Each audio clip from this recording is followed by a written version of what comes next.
everyone, this is Brett. How are you? Today I want to talk to you a little bit about psoriatic arthritis, which is my autoimmune illness that I have. Just 2 years ago, I was in a place where I could barely walk, get dressed, go to the bathroom, take a shower, because I was so stiff when I would get up in the morning and in so much pain.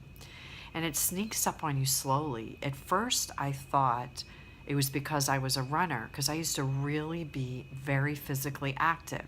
When I was a kid, we ate really, really healthy. I mean, we did not eat a lot of junk, and we stayed pretty trim our whole lives, my sister and I. My sister's a lot skinnier. I mean, I probably, as I got older, had a little tendency to gain weight, but she never did. But the things that always kept me in a good place was that anytime I would gain weight, I was really good at I exercised a lot, and I knew what to do to get back to a good place. Right before I moved to Chicago, I turned 50, and I had the best body that I'd had my whole life. I had a better body at 50 than I did at 25 because I was so fit and in shape, and I had been a vegan for about 3 years. And so I moved to Chicago for my job, and I'm under a lot of stress in Chicago. It's a new environment. It's so much colder there. It was just a huge change for me. I had lived in the same place. I had lived in California for a brief time when I was younger, but I basically lived in the same place, for 30 years. It was exciting, and I was glad I was moving. It was fun and all that, but it was stressful. And then my son moved a year later. He was going to college in New Jersey and decided he wanted to move to Chicago and be with me, which was so great. I was so happy to have him. But when he first moved, he was really not that happy because obviously he's in his early 20s. He left his friends, and he really needed the change. And I will tell you right now, he is thriving there and doing so well, and it was the best move for him. But at the time, he was very stressed out, and he was constantly complaining to me about it, and it was like heavy, heavy, heavy, heavy. It was really not good. And then right about that same time, I started to go through menopause. My mother had no symptoms. I didn't have that many hot flashes, but I got severe depression and just irritable feelings. So I ended up going on some hormone replacement therapy, very mild, but I gained a ton of weight. Oh my God, I gained like 40 pounds, 45 pounds. I stopped exercising so much because I'm now working more, and exercise was such a huge part of my overall well-being. And I really believe that had I not stopped exercising, not taken the hormone replacement therapy, and gained weight, I may have gotten this autoimmune illness at some point in my life, but I don't think I would have gotten it so young. So a lot of things I think contributed. I was stressed out, depressed, tired, and was on the hormone replacement therapies. A lot of women do get autoimmune illnesses after they go through menopause. Well, all of a sudden I wake up one morning, I can't move my hands. They're stiff. You could see how this finger's permanently bent. All these were swollen. My toes were swollen like fat little sausages. My knees were just raw and red and swollen, and I thought it was because of all the exercise I had done in the past and running and everything, so I didn't know what was going on. Well, it got to the point where I could barely walk. I was out of work for like 3 months. It was terrible. And I finally got an appointment with a rheumatologist, but guess what? I had to wait like 3 months to get into him, so it was a long, painful, awful wait. And in the meantime, I was proactive, and I started the paleo autoimmune diet. And I lost like 20 pounds right away, which was good. I didn't eat any more bread. I was just eating basically whole fruits, almond flour. I was baking with coconut flour, and it was good. It did not cure my illness, though. I was only on it for maybe 6 months. Or no, I was on it 3 months before I saw the doctor, and I continued. But while I was losing weight, my symptoms were still really awful. So the doctor wanted to put me on methotrexate, and I had read a lot about it on the internet, how it makes people throw up and they're deathly ill, and it's like a poison. It's the same chemo that they give people with breast cancer, but in much larger doses. So he gives me a prescription for this. I'm desperate to feel better, but I don't want to take it because I'm like, I'm not taking that poison, rat poison, I called it. So how long do you think I lasted? Well, in extreme pain in October, Saw him in December, and in February, my sister called me and she's like, you need to just take it because you're suffering and you may not have all those symptoms that those people on the internet have. She goes, what about all the millions of people that take it that don't write on the internet how they feel? Maybe they just, so I took it, and guess what? It was hard. It did make me a little nauseous, but I wasn't running to the bathroom throwing up. It made me tired and a little irritable. It's not a perfect situation, but I took it, I overcame my fear, and each week as I took it, by week 4, I was feeling less nauseous. It just started to slowly get better and better. I started out with 4 pills once a week. So I'm tolerating the methotrexate, but I'm still feeling like kind of crappy because I think I must have taken it at least 8 or 9 times, so 8 or 9 weeks before I started having any relief at all from my symptoms. But it did start to make me feel somewhat better. Then about 3 months after my first dose, he decides we're going to up it 1 pill every time. I go from 4 to I think 6, no, 2 pills. I went from 4 to 6 and 6 to 8 within a year and started to have huge, huge relief. The more pills I took, the nausea was a little more every time I upped my pill for just a day, like a week or 2, but then by the 3rd week, I had no nausea. So please don't let that deter you from taking it if you're afraid, because I started to feel better and the nausea subsided.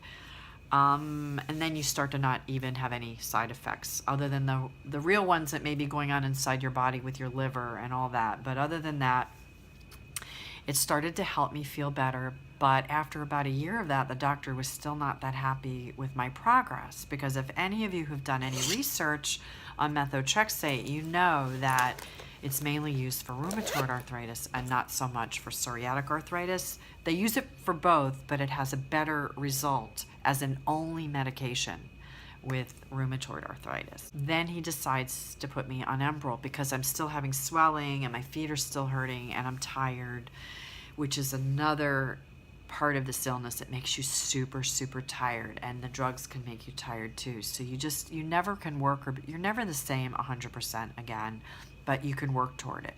So I have been on Enbrel, which I was afraid to take too, but I'm glad I did. A nurse came to my house, showed me how to give myself a shot. I've been on 1 shot of Enbrel every week for the last 7 or 8 months. And I will tell you that it made such a huge difference. The Enbrel started within weeks to help me feel 100% better than I did with just the methotrexate alone. That's not to say I'm 100% better, but a lot. I'm totally stabilized right now. But the biggest thing that the Enbrel did was my swelling went down in my feet. The swelling went down in my hands. It really was good. But what it didn't do is it didn't clear up any of my skin psoriasis. So I went to a new dermatologist who also happened to be a family friend, because how weird. He was my mother's neighbor in Miami, and he was a researcher, and then he came to Chicago, and I went to see him. And because psoriatic arthritis and psoriasis, it's all part of the same illness, but mostly when you're young, you get just the skin part of it, and then as you age, sometimes you get the joint pain, because it's not just pain, your joints are actually breaking down, and eventually, if you weren't on medicine or getting treatment or eating right, you which helps, you probably couldn't walk eventually. So he says to me, there are other drugs I think you should maybe try. So he said Stelara or Tesla, and I think we need to try to get you off that methotrexate. And he's right. I can't drink on this medicine, and not that that matters, but I miss an occasional glass of wine, and it's not good for my liver. Eventually, people can get cirrhosis of the liver. I am very excited. I'm going to be starting with a new rheumatologist in 2 weeks. He's at Northwestern Medical, which is such a great hospital. He's one of the top guys. He's a teacher and a professor also at Northwestern University. So I'm really excited to see what he has to say and what drugs he wants to put me on. I just wanted to let anyone out there who's suffering and afraid to take the medicine, don't be. And don't be afraid to change your diet too. I've lost 20 pounds. I went on a low carb diet because I knew that would take weight off pretty quick. And I read a couple other people with psoriatic arthritis who went on that diet and lost weight. And then anything you could do to eliminate weight on your body will help your psoriatic arthritis. And it's like a double-edged sword. You gain weight with psoriatic arthritis because for a year I was on prednisone I forgot to mention that, to even be able to go to work when I first got diagnosed. I was on heavy NSAIDs and taking prednisone, which it's bad for your stomach, the ibuprofen and prescription strength. And then on top of that, I was on prednisone, which makes you blow up, and but it was what I needed to do to just survive. Going back to work after being off for a couple months was excruciating. This whole process was really excruciating, and I empathize with any of you out there who have what I have, because it's a hard row to get back to feeling somewhat normal. Even though there's all this information out there about leaky gut and not eating grains and all this other stuff, there's also a huge advocacy for eating all food groups whenever you have an autoimmune illness, because you need so many vitamins. The most weight I ever lost in my life, when I was really thin, and I'll show you these pictures of what I look like at 50 years old. I was a vegan, and I had been a vegan for about 3 years. Got down to about 118, 120 pounds. I'm 5'6". My mother kept telling me I looked sick, but I thought I felt great. But after into the third year, and that's when the first year I was in Chicago, I was a vegan, runner, heavy exerciser. My skin started to get chapped because it's really cold in Chicago, but I never had that before, and my hair was really dry.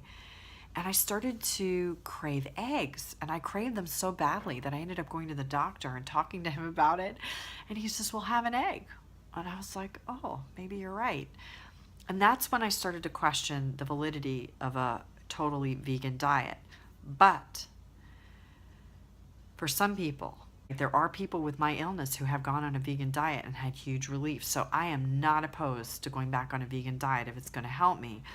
But a lot of what I'm reading, and from what my own experiences are, is that anytime you cut out a whole food group, like in the low-carb diet and in the vegan diet, they're really hard diets to maintain long-term over the course of your life. And they make it really hard to eat out, go to friends for holidays. So my philosophy at 50 years old is I want to keep my inflammation low, which I can do by losing weight and avoiding foods that maybe affect me. But I also know from everything I read, the different foods affect everybody differently. So a vegan diet may work for your psoriatic arthritis, but it doesn't mean it's going to work for mine. We all have different probiotics in our stomachs through birth and genetics. It's a complicated issue, and I would never believe anybody who told me, yeah, this is the only diet that you need to be on. You need to be on the autoimmune paleo diet because it's going to cure you and make you feel better. I don't believe it. I think that it may help you feel better, but I think that everybody's different, and so we all have to seek different treatment. They've done this study, different scientists, like say they'll take a group of people, a group of Native Americans who live in North Dakota, and then they'll take a group of Chinese that live in China. And even though those people share similar genetic makeup and they're all from the same area, not all of them had the same probiotic bacteria in their gut. So for example, because they associate leaky gut with autoimmune illnesses, there could be two people, my sister and I, or two Chinese people, or two Native American people, and their gut bacteria will be different for each one of them. If you line 10 people up in the line, every other one would have a different gut bacteria. So if that's the case, then how could the same diet to cure autoimmune illness work for everyone? I don't think it does. And I ran into a pilot who has my same illness, and he said the vegan diet didn't work for him at all. But he's eating a paleo autoimmune, and that diet helped relieve some of his symptoms, so he needed less medicine. So I would encourage you, if you have an autoimmune illness, to read everything you can. I would encourage you to take your medicine while you're finding a cure through food and natural ways to feel better. I would try different diets and then try them each at least for 90 days, if not more, before you switch your diet out to something else. And I would constantly reach out to others, find a support system, and exercise, try to lose weight, try to build muscle, and do all of the things that we can do that are within our control that while we're taking medicine can help us lower our inflammation. And I would work with your doctor or your natural doctor, whoever you go to for your care, rheumatologist, to try to work with him on your diet and your medicine to see if he's willing to work with you to let you try different natural remedies. So I hope this was helpful to anyone who has an autoimmune illness. I look forward to bringing you updates. I will let you know what happens when I go to the rheumatologist at Northwestern. And I just want to say that please leave your comments or questions below. If there's anything I can help anybody with from my experience, I would gladly love to do so. I know this is a lot of information and I have so many more things to say about it, so I will be doing video on YouTube occasionally about my illness so that I can maybe help somebody else. So thanks for tuning in, everyone. Fly safe, and I'll see you next time. If you like this video, please subscribe, share it with a friend, or leave a comment. And thank you. I appreciate every one of you for tuning in. It just makes me feel so happy, and thank you so much. Have a great week.